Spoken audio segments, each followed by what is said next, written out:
Good morning Friday. Ayan, ang aga nagising natin today guys.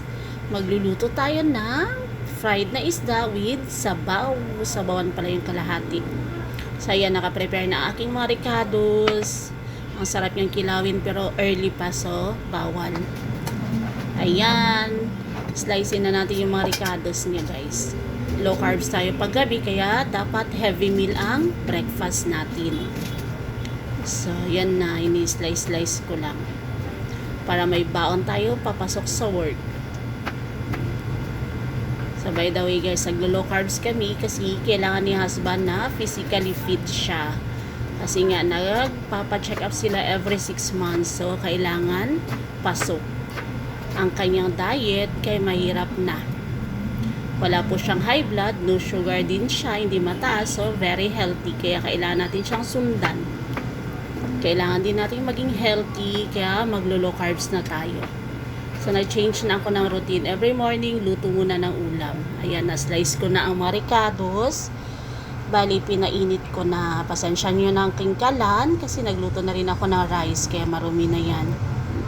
So, nilagay ko na yung 2 pirasong isda. So, pakukuluan lang natin mabuti yan para maluto yung isda, guys.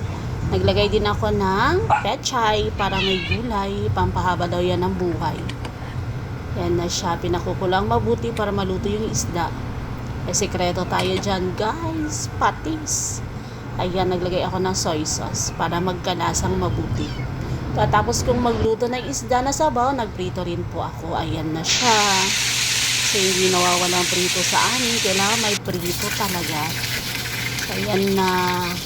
Ito na yung kabilang side, so babalik ta rin natin. Tumikit ata sa kalaha yung isda ay hindi naman.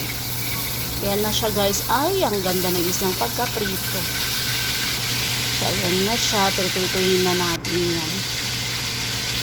O diba, napaka beautiful ng isda namin. Nagluto na rin pala ako ng rice. Ayan na siya guys, need talaga ng rice every morning kasi no rice tayo paggabi. So ayan, tapos na tayong magluto, maliligo na tayo at papasok na tayo sa work. That's all for today. Thank you for watching. Bye na!